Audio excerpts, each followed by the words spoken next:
बिस्मिल्लाहिर्रहमानिर्रहीम, अस्सलाम वालेकुम। मैं हूं ईसा नकवी। आज जुमा 10 जनवरी है और इस वीडियो में साकिब बशीर साहब के साथ बात करेंगे कि सुप्रीम कोर्ट ऑफ पाकिस्तान में जो इस वक्त हो रहा है उसको आप बिलाशुबा ये कह सकते हैं कि जो मिलिट्री कोर्ट्स केस था उसमें एक ड्रामाई और हैरानकुन मोड़ आया है। और जिस किस्म के रिमार्क्स आ रहे हैं, अगर फैसला भी उन रिमार्क्स के मुताबिक आता है तो फिर क्या होगा। और इंडिकेशंस जो हैं इसमें जो इसका एक एलिमेंट है, जाहिर है कि यूरोपीय यूनियन का और फॉरेन ऑफिस ऑफ पाकिस्तान का, उनके बयानात का जो तनाजुर है उसको मैं एक्सप्लेन करूंगा। लेकिन साकिब बशीर साहब से पूछेंगे कि जो बैक टू बैक 4 समातें हुई हैं सुप्रीम कोर्ट ऑफ पाकिस्तान में और ख़ास तौर पर आज की समात और उसमें जस्टिस जमाल बंदोखेल के दीगर जज साहिबान के जो रिमार्क्स हैं वो रिमार्क्स तो कुछ और बता रहे हैं। और पीर को जब समात इसकी होगी तो किस तरफ ये जाता हुआ नजर आ रहा है। और इन केस मिलिट्री कोर्ट्स जो हैं उनको कलअदम करार दे दिया जाता है या ये कह दिया जाता है सुप्रीम कोर्ट ऑफ पाकिस्तान की तरफ से कि सिविलियंस का मिलिट्री कोर्ट में ट्रायल नहीं हो सकता, तो फिर क्या होगा उन तमाम लोगों का जो सजा याफ्ता हो चुके या जिनके सजाएं जो हैं उनको मिलिट्री कोर्ट्स में मुआफ कर दिया गया। साकिब बशीर साहब के ऊपर जाने से पहले मैं आपको सिर्फ आज की जो कार्रवाई की खबर रिपोर्ट हुई है वो खबर मैं आज की बता देता हूं और फिर हम इन 4 समातों से निकलने वाली जो गुफ्तगू है उसका या रिमार्क्स है उनका जिस्ट जो है वो आपके सामने रखेंगे, साकिब बशीर साहब से पूछेंगे। आज रिपोर्ट ये हुआ है कि फौजी अदालतों में सिविलियंस के ट्रायल का केस, और क्या आर्मी ऑफिसर को इतना तजुर्बा होता है कि सजाए मौत तक की सज़ा सुना दी जाती है। ये जस्टिस जमाल बंदोखेल ने सवाल किया है। सिविलियंस के फौजी अदालतों में ट्रायल के खिलाफ इंट्रा कोर्ट अपील केस में जस्टिस जमाल बंदोखेल ने सवाल किया कि क्या आर्मी ऑफिसर को इतना तजुर्बा और उबूर होता है, कानून पे आइन पे इतनी दस्तरस होती है कि सजाए मौत तक सुना दी जाए। सिविलियंस के फौजी अदालतों में ट्रायल के खिलाफ इंट्रा कोर्ट अपील पर समात जस्टिस अमीनुद्दीन खान की सरबराही में 7 रुकनी आइनी बेंच कर रहा है, जिस दौरान वजारत दिफा के वकील ख्वाजा हारिस साहब जो है वो दलाइल दे रहे हैं। दौरान समात जस्टिस जमाल बंदोखेल ने रिमार्क्स दिए कि आर्मी एक्ट का इतलाक सिर्फ फौज पर होता है, फौजी अफसरान को बुनियादी हुकूक और इंसाफ मिलता है या नहीं, हम सबको मद्देनज़र रखेंगे। जस्टिस मुसर्रत हिलाली ने कहा कि इस नुक्ते पर भी वजाहत करें कि फ़ौजी अदालत में फ़ैसला कौन लिखता है। मेरी मालूमात के मुताबिक केस कोई और सुनता है और सज़ा व जज़ा का फ़ैसला कमांडिंग ऑफिसर करता है। जिसने मुकदमा सुना ही नहीं वो सज़ा और जज़ा का फ़ैसला कैसे कर सकता है। इस पर वजारत दिफा के वकील ख्वाजा हारिस ने जवाब दिया कि फ़ैसला लिखने के लिए जैक ब्रांच की मुआवनत हासिल होती है। फिर जस्टिस मुसर्रत हिलाली ने सवाल किया कि अगर किसी और मुल्क में ऐसा ट्रायल होता है तो जज कौन होता है। तो इस मौके पर जस्टिस मोहम्मद अली मजहर ने कहा कि पूरी दुनिया में कोर्ट मार्शल में ऑफिसर ही बैठते हैं, जबकि ख्वाजा हारिस ने जवाब दिया कि कोर्ट मार्शल में बैठने वाले अफसरान को ट्रायल का तजुर्बा होता है। जस्टिस मुसर्रत हिलाली ने कहा कि एक आर्मी चीफ के तैयारे को एयरपोर्ट्स की लाइट्स बुझाकर कहा गया कि मुल्क छोड़ दो। इस वाक़े में या उस वाक़े में तमाम मुसाफिरों को ख़तरे में डाला गया। ये परवेज़ मुशर्रफ और नवाज शरीफ की वो जो एपिसोड है 99 12 अक्टूबर, ये उस वाक़े का तज़किरा कर रही हैं। उन्होंने कहा कि इस एक वाक़े के 22 मुल्क में मार्शल लॉ लग गया मगर फिर भी केस फौजी अदालत में नहीं चला। उस पर वजारत दिफा के वकील ने कहा कि हाईजैकिंग आर्मी एक्ट में दर्ज जुर्म नहीं, इसीलिए वो ट्रायल फौजी अदालत में नहीं चल सकता था। जस्टिस जमाल बंदोखेल ने कहा कि मुझे 34 साल इस शोबे में हो गए हैं मगर फिर भी खुद को मुकम्मल नहीं समझता कि उस आर्मी अफसर को इतना तजुर्बा और अबूर होता है कि सजाए मौत तक सुना दी जाए। इस पर ख्वाजा हारिस ने कहा कि मिलिट्री ट्रायल के तरीक़ाकार को दलाइल के दूसरे हिस्से में मुकम्मल बयान करूंगा। अच्छा, इस दौरान बहुत सारी ऐसी चीज़ें हैं जिनको साकिब बशीर साहब ने भी पॉइंट आउट किया कि बहुत कुछ ऐसे सवालात हैं जो ख्वाजा हारिस साहब से किए जाते हैं जजेस की जानिब से, उनको वो जवाब नहीं देते। वो कहते हैं कि ये मैं आगे चलकर आपको इसको एक्सप्लेन करूँगा, आगे चलकर मैं इसके ऊपर बात करूँगा। बहरहाल समात के आखिर में additional attorney general Aamir Rahman ने अदालत को बताया कि 9 मई वाक़यात में कुल 5000 मुलजमान 5000 के करीब थे। फौजी अदालत ले जाए गए 105 मुलजमान की जाए वक़ुआ पर मौजूदगी के शवाहिद हैं। बाद आइनी बेंच ने सिविलियंस के फौजी अदालतों में ट्रायल के खिलाफ इंट्रा कोर्ट अपील पर समात पीर तक मुलतवी कर दिया। साकिब बशीर साहब, ये 4 समातों में जो रिमार्क्स आए हैं, अच्छा मैं सोशल मीडिया पर देख रहा हूँ, हमारे यहाँ ज़ाहिर है कि ये गुफ्तगू भी शुरू हो जाती है, सोशल मीडिया पर लोग ये कह रहे हैं रिमार्क्स पर नहीं जाना, फैसला कुछ और आएगा। लेकिन ये जो इसका एक एंगल है दफ्तर खारजा का और यूरोपीय यूनियन का, वो मैं आगे चलकर एक्सप्लेन करूँगा। अभी तक 4 समातों का हाईलाइट क्या है, लुब्बे लुबाब क्या है, क्योंकि ये वो केस है जो या ये वो वाक़या है जिसके ऊपर इमरान खान ने मुतालबा भी किया हुआ है कि कमीशन बना दें। तो वो अब मिलिट्री कोर्ट्स वाला मामला आपको किस तरफ जाता हुआ लग रहा है? अच्छा, एक तो जिस तरह ये बहस हो रही है कि आपने रिमार्क्स पे नहीं जाना, ऑब्जर्वेशंस पे नहीं जाना, फैसला कुछ भी हो सकता है, ये यकीनी तौर पर दुरुस्त बात है। लेकिन जो रिमार्क्स, ऑब्जर्वेशन या सवालात जो किए जा रहे हैं एपेलॉन से,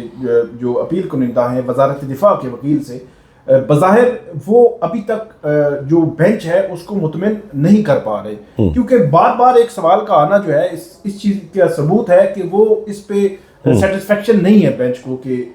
वजारत दिफा के वकील के आर्गूमेंट से। अच्छा, ये केस जो है वो इसका थोड़ा सा पस मंजर फिर 4 समातों में क्या हुआ है, कौन कौन से सवालात सामने आए हैं, जिनके जवाबात आएंगे तो पता चलेगा कि आगे क्या होना है। इसमें आपको पता है कि इस वक्त 65 जो हैं लोग हैं जो मुख्तलिफ जेलों में है, अडियाला में भी हैं, इसी तरह कोट लखपत जेल में भी है, मुल्तान की जेल में भी है। तो 65 लोग जो है वो सजा याफ्ता हैं मिलिट्री कोर्ट से। तो जो बुनियादी किस्म के सवालात रखे गए हैं, एक सवाल ये जिसका जवाब आएगा या जवाब अभी तक नहीं आया, मतलब आप अंदाजा लगाएं कि ये जून जुलाई 2023 से ये केस चल रहा है, 24 भी गुजर गया और अब जनवरी 25 आ गया है, तकरीबन 19 माह हो चुके हैं और 19 माह में इस सवाल का जवाब नहीं आया कि ये जो 104 लोग थे, ये कमांडिंग ऑफिसर ने लेटर लिखे मुतलका जो एंटी टेररिज्म कोर्ट्स हैं, तो उन एंटी टेररिज्म कोर्ट्स ने के हमें हवालगी चाहिए, इनकी हैंड ओवर करें हमारे। तो इन पे जो ऑर्डर्स पास किए थे उन मजिस्ट्रेट्स ने या उन जजेस ने, वो ऑर्डर कौन से थे? ये जस्टिस नईम अख्तर अफगान कम से कम 3-4 दफा पूछ चुके हैं, बेंच के मुख्तलिफ जजेस जो है वो पूछ चुके हैं कि वो ऑर्डर्स हमें दिखाएं। उसकी वजह है ऑर्डर्स के पीछे मतलब हमारे देखने वाले ये सोच रहे होंगे कि क्या वजह हो सकती है। ऑर्डर्स के पीछे वजह ये है नाज़रीन कि जब इस किस्म का जब कमांडिंग अफसर का एक आएगा लेटर या रिक्वेस्ट आएगी कि फलां जो बंदा है वो हमारे कस्टडी हमें दी जाए, तो कस्टडी देते वक्त वो जो जज हैं वो ग्राउंड्स देखते हैं, स्पीकिंग ऑर्डर पास करते हैं जिसमें रीजनिंग है कि किन वजूहात की बुनियाद पर वो ये समझते हैं कि हाँ इस बंदे को हैंड ओवर करना चाहिए, को दे दी जाए। क्योंकि ये मामला सामने आया था इस्लामाबाद हाई कोर्ट में, इमरान खान साहब का जो मुतवक्को एक लग रहा था आपको, आज से अगर 2-3 माह पहले आप चले जाएं तो बहुत मिलिट्री कोर्ट्स में ट्रायल होगा कि मिलिट्री कोर्ट्स में इमरान खान की हवालगी होने जा रही है, तो इमरान खान ने उसको चैलेंज किया था। तो उसमें जो मामला कंक्लूड हुआ, डिस्पोज ऑफ हुई थी पिटीशन, तो उसमें ये चीज़ तय हुई थी जो उस वक्त जस्टिस मियां गुल हसन और अज़ेब ने जो एजी एडिशनल अटॉर्नी जनरल लॉ अफसर हुकूमत को ये कहा था कि आपने अगर इमरान खान की हवालगी लेनी है, अगर आपको कोई खत आता है कमांडिंग अफसर का, तो आप जो मुतलका जज है वो मुतलका जज इमरान खान को भी नोटिस करेगा और इमरान खान अपने वकील के जरिए उसको अटेंड कर सकते हैं और उसको अटेंड करने के बाद उसमें अपने आर्गूमेंट्स दे सकते हैं, दलाइल दे सकते हैं और दलाइल के बाद जज दोनों तरफ को सुनेगा। मतलब अगर वजारत दिफा का वकील होगा, इमरान खान का वकील होगा, मजिस्ट्रेट उसको सुनेगा,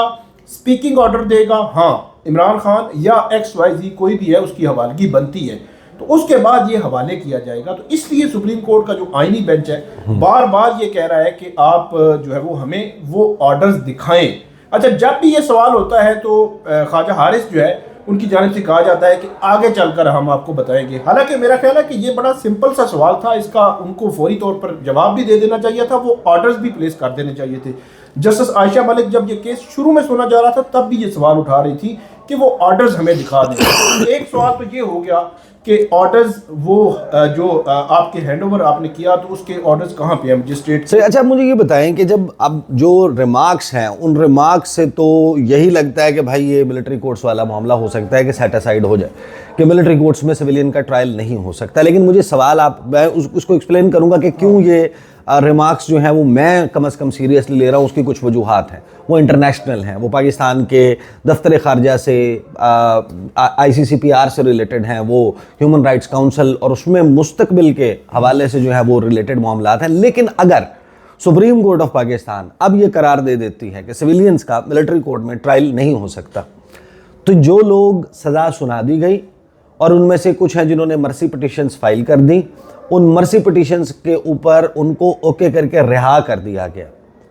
उनका क्या केस दोबारा चलेगा? वो क्या स्टेटस होगा फिर? अच्छा, ये क्या मामला होगा? उस पे मैं बात करता हूँ। सिर्फ दूसरा सवाल बता लें हम नाज़रीन को कि उनका स्टेटस क्या होगा, इस पे बात करते हैं। दूसरा सवाल ये रखा गया है कि आपने फॉर एग्जांपल 5000 लोग ही थे तो आपने कैसे इसको अलग अलग किया। आज वजारत दिफा ने, आपने पढ़ा जिस तरह वजारत दिफा ने इनकी मौजूदगी, क्योंकि इनकी मौजूदगी थी इन जगहों पर। आपको शायद याद होगा जिन लोगों को सजाएं हुई थी वो मुख्तलिफ थी, मतलब वहाँ पे जो कोर कमांडर हाउस है, इस तरह फैसलाबाद ISI का ऑफिस है, या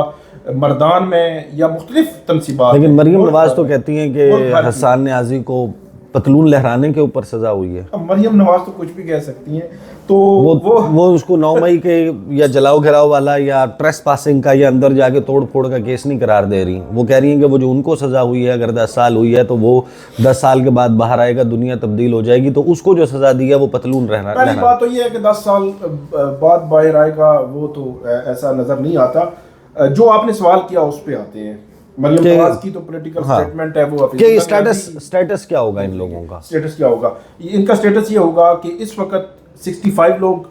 जेलों में हैं, बाकी सारे रिहा हैं, और तकरीबन ये 40 के करीब बनते हैं। तो 40 के करीब लोगों का, एक तो मेरी सेंस के मुताबिक जो मेरी बात हुई मुख्तलिफ लोगों से, ये पास्ट एंड क्लोज ट्रांजेक्शन होगी। मतलब अगर नहीं, जब उनको सजा ही नहीं दी जा सकती थी। सुने सुप्रीम कोर्ट ये कह दे कि सिविलियंस का ट्रायल मिलिट्री कोर्ट्स में नहीं हो सकता, तो अब आप कह रहे हैं कि उनको सजाएं नहीं दी जा सकती, तो ये कैसे रिवर्स होगा? अब उनको तो केस दोबारा चलेगा ना फिर? नहीं, फार्मूला वो पास्ट एंड क्लोज ट्रांजेक्शन होगा, क्योंकि वो लोग जो है वो 1 साल कुछ भुगत चुके हैं, कुछ 20 माह भुगत चुके हैं, सजाएं भुगत चुके हैं मैक्सिमम।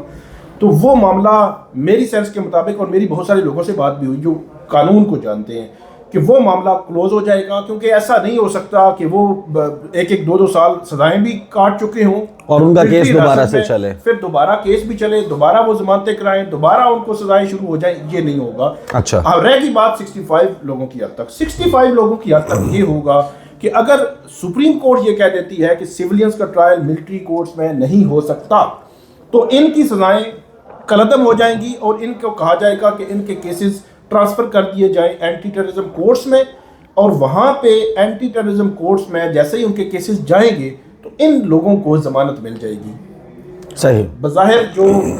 मेरी बात हुई है कि इनको जमानत ऐसे मिल जाएगी, वहां से तो कलअदम हो जाएंगी, लेकिन ये जब सिविलियंस की कस्टडी में आएंगे तो ये जमानत अप्लाई करेंगे कि भाई इन्हीं केसेस में हम 20-21-22 माह पहले ही सजा काट चुके हैं, कैद में रहे हैं। तो किसी भी केस में जमानत के लिए अगर मजबूत तरीन कोई ग्राउंड होती है, वो ये होती है कि आप इससे कबल इसी केस में कितना अरसा जेल रह चुके हैं। तो सारे लोग जो है वो तकरीबन 2-2 साल जेल रह चुके हैं, कैद काट चुके हैं, तो ये तो नहीं हो सकता कि उनको आप जो है वो जमानत भी ना करें, तो उनकी फिर जमानतें हो जाएंगी। तो इससे आप बड़ा आसानी से ये मतलब दे सकते हैं कि जो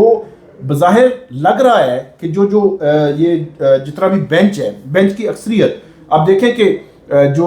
कल सवालात सामने आए थे, एक तो उन्होंने कहा कि GHQ पर हमला हुआ था, दहशतगर्द हमले की मैं बात कर रहा हूँ, परवेज मुशर्रफ के दौर में GHQ पर हमला हुआ था। फिर उन्होंने कहा कि कराची बेस पर हमला हुआ।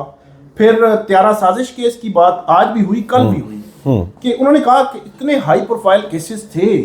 इनकी जो ट्रायल है वो इंसदादी दहशतगर्दी अदालतों में चले हैं। तो उन्होंने कहा कि क्या 9 मई उससे भी बड़ा है कि आप जो है वो उठा के उनको वहां पे लेकर गए हैं। वो डॉक्टर उस्मान एक अकील, वो जो वहां पर 8 सितंबर 2007 की बात है, जो ये इंसिडेंट हुआ था GHQ अटैक का, हमने उसको वहां पे खड़े होकर कवर किया था, परेड लेन वाला अटैक। जी खैर पे परेड लेन तो वो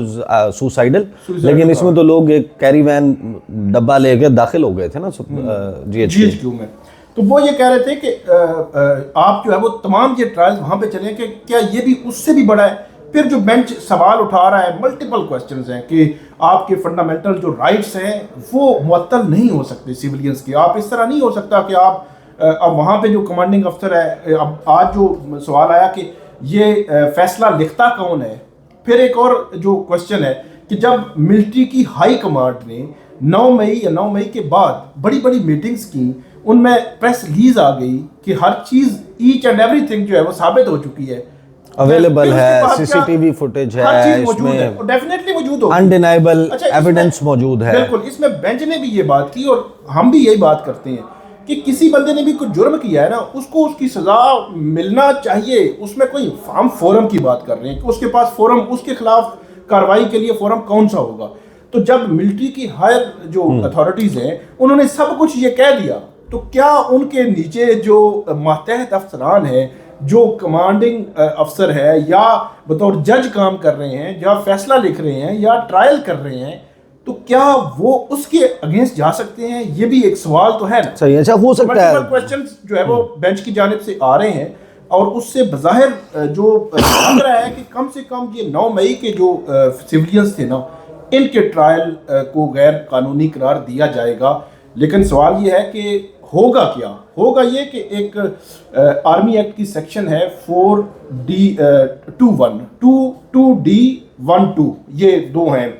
रोमन 1 और रोमन 2 है 2D की, ये आर्मी एक्ट की, जिसके तहत जो सिविलियंस के बहुत ही रेयर सिचुएशन है कि जहाँ पे सिविलियंस का ट्रायल मिलिट्री कोर्ट्स में होता है, तो उसके वो एस्पियोनाज में, स्पाइंग में और डॉक्यूमेंट्स और नक्शे और इस किस्म की चीजें किसी बैरून मुल्क फराहम करने पे, इस किस्म के मामला, अच्छा देखिए ये केस, इसको भी सॉरी मैं आपकी आवाज काट रहा हूँ, इसको भी जो सुप्रीम कोर्ट है उसने गैर आईनी डिक्लेयर कर दिया था बेंच ने। अब अपील में दो चीजें हैं, एक ये 2D12 है और दूसरा है सिविलियंस के ट्रायल अभी जो 9 मई वाले हैं। इनकी हद तक ऐसे लगता है कि ये ट्रायल्स गैर कानूनी हो जाएंगे और उसको बहाल कर दिया जाएगा, ताकि वो जो सेंसिटिविटी है, कल कुलभूषण यादव का पूछा गया हुकूमत से कि क्या अगर 2D12 जो है वो अगर कलअदम ही रहते हैं तो क्या कुलभूषण यादव का जो ट्रायल है वो भी मुतासिर होगा? तो उन्होंने कहा हाँ होगा। तो ये चीज़ है कि इसमें दो चीज़ें हैं, दोनों में सेपरेट देखा जा रहा है, देखा जाएगा, और फ्यूचर के लिए ये एक पॉसिबिलिटी हो सकती है कुछ सख्ती कर दी जाए कि किस तरह हवालगी होगी, किस तरह मजिस्ट्रेट फैसला देगा और कौन सी रीजनिंग देना जरूरी होगी। सही, अच्छा जाहिर है कि हो सकता है कि अभी जो मैं गुफ्तगू करने लगा हूँ इवेंचुअली ये गलत साबित हो, लेकिन ये मेरा प्योरली मेरा एनालिसिस है जो मैं आपके सामने कुछ इन्फॉर्मेशन की बेसिस के ऊपर रखने लगा हूँ। और ये अब जाहिर है कि कोई बहुत लंबी बात नहीं है, ये केस मेरे ख्याल में बाकी जो आईनी बेंच में लगने वाले केसेज हैं उनसे मुख्तलिफ है। एक अमूमी राय ये है कि 26वीं आईनी तरमीम के बाद सुप्रीम कोर्ट ऑफ पाकिस्तान और उसका आईनी बेंच हर फैसला वो देगा जो शायद रियासत के या हुकूमत के मफाद से मुताबिकत रखता हो, लेकिन ये जो केस है इसमें शायद इस वक्त रियासत और हुकूमत का मफाद, मेरी अंडरस्टैंडिंग है कि वो इस बात से जुड़ गया कि ये जो सिविलियंस का मिलिट्री ट्रायल है इसके मामले को सुप्रीम कोर्ट से कुछ ऐसा फैसला आए कि जिसके नतीजे में जो इंटरनेशनली मामला उठ गया है उसको एड्रेस किया जा सके। या तो आप इन तमाम लोगों को पार्डन करेंगे, आप इनको छोड़ेंगे इवेंचुअली, या फिर सुप्रीम कोर्ट ऑफ पाकिस्तान से इन सिविलियंस का ये सारी एपिसोड हुई है इसके ट्रायल को कलअदम करार देना पड़ेगा। हुआ क्या था, जैसे ही आपको याद है कि 21 दिसंबर को इनिशियल बैच 25 लोगों का जिनको सजाएं सुनाई गई थी सुप्रीम कोर्ट ऑफ पाकिस्तान की तरफ से, उस पर यूरोपीय यूनियन ने कहा था कि ICCPR जो है international covenant on civil and political rights, उसका आर्टिकल 14 उसके मुताबिक जो ट्रायल है एक तो वो ओपन होना चाहिए, फेयर होना चाहिए, पब्लिक होना चाहिए, मीडिया को रसाई होनी चाहिए, हक के दिफा होना चाहिए, मर्जी का काउंसिल होना चाहिए, और फिर जब वो फैसला आ जाए तो उस फैसले को पब्लिक किया जाए। कोई भी फौजदारी मुकदमा है, क्रिमिनल प्रोसीडिंग्स हैं किसी के अगेंस्ट, उसमें फैसला सामने आना चाहिए। वो फैसला जो है जाहिर है कि लोगों के पास उसकी कॉपीज़ मौजूद नहीं है, मीडिया में कम से कम उनके फैसलों की कॉपीज मौजूद नहीं है। तो एक तो ये मामला है, उस पर ये कहा था कि GSP+ स्टेटस अगर आपने बहाल रखना है तो उसके लिए आपको ICCPR जो है उसके ऊपर अमल दरामद करना होगा। जवाब में हमारे दफ्तर खारजा ने कहा कि हम ICCPR को रिस्पेक्ट करते हैं, हम उस पर अमल दरामद करते हैं। ये जो मिलिट्री कोर्ट के ट्रायल है इसका मामला कुछ एग्जांपल्स देते हुए उन्होंने कि फ़लाँ मुल्क में ये हुआ था और इस तरह हुआ था, फ़लाँ का प्रोसीजर ऐसे हुआ था, और साथ में हमने ये कह दिया कि जनाब पार्लियामेंट का एक कानून आइन और उसमें ये प्रोविज़न मौजूद है, और सुप्रीम कोर्ट ऑफ पाकिस्तान ने, पाकिस्तान की सबसे बड़ी अदालत ने ये फैसला दिया जिसके तहत ये सब कुछ किया गया। वो आपने एक्सप्लेन तो कर दिया, लेकिन असल मामला ये है, मेरी हमारे बहुत सारे सफारतकारों से बात हुई, उन्होंने कहा कि देखें अगर आलमी सतह के ऊपर ये तासुर बनता है कि हम international covenant on civil and political rights इस पर अमल दरामद नहीं कर रहे, तो इसका मतलब यह है कि आप फ्यूचर में जो इंसानी हकूक़ काउंसिल है वहाँ पर आप बात करने के काबिल नहीं रहेंगे। वहाँ पर आपको पता है कि मुख्तलिफ बॉडीज़ और उसकी काउंसिल की मुख्तलिफ चेयर्स हैं जिनके ऊपर आपका इलेक्शन होता है, पूरी दुनिया के ममालिक आपको वोटिंग देते हैं, और अगर आपके बारे में ये इस्टेब्लिश हो जाए कि पूरी दुनिया जिन सिविल एंड पॉलिटिकल राइट्स के कवानीन के ऊपर, कॉवेनेंट्स के ऊपर, कन्वेंशंस के ऊपर, चाइल्ड राइट के हवाले से, लेबर, मुख्तलिफ ख़वातीन के बच्चों के इंसानी हकूक़ के हवाले से, आज़ादी इज़हार राय के हवाले से कवानीन है कि एक मुल्क उन पर अमल दरामद नहीं करता, तो फिर इस इंतहाई अहम तरीन आलमी फोरम्स में से एक ह्यूमन राइट्स काउंसिल, उस पर आपने कश्मीर पे बात करने के हवाले से जो है वो शायद आपको फ्यूचर में मसाइल का सामना हो कि आपको ताने दिए जाएँ आपके डिप्लोमेट्स को, आपका जो इसराइल के ऊपर, मिडिल ईस्ट के मामला, दीगर मामला, तो वहाँ पर ये मामला क्योंकि बहुत ज़्यादा इंटरनेशनल उनसे जुड़ा हुआ है, और इसी वजह से इसी गैप के दौरान जब यूरोपीय यूनियन पूरा का पूरा छुट्टियों पर था, वहाँ पर क्रिसमस और न्यू ईयर की ईव और ये सारा चल रहा था, और लगता ये था कि अब बहुत और सख्त बयान आ जाएगा GSP+ स्टेटस के हवाले से, तो उसी दौरान ये 19 लोगों की जो सज़ाएं माफ़ करने का मामला है वो अचानक से बिल्कुल हुआ है, और उसी से शायद टेम्परेचर डाउन हुआ है, और अगला टेम्परेचर शायद सुप्रीम कोर्ट ऑफ पाकिस्तान के फैसले में जो है वो डाउन होगा। एग्जैक्टली ऐसा होता है या नहीं, I don't have a yard stick, but मेरा एनालिसिस ये कहता है कि सुप्रीम कोर्ट का फैसला वो नहीं होगा जो नॉर्मली लोग सोच रहे हैं कि नहीं, रिमार्क्स जो भी हैं इससे बरक्स फैसला तो बिल्कुल ही डिफरेंट आएगा। मेरा सेंस और मेरी जो है वो फीलिंग इसमें डिफरेंट है। अब तक के लिए इतने, मुझे और साकिब बशीर को इजाज़त दीजिए। अल्लाह हाफिज़।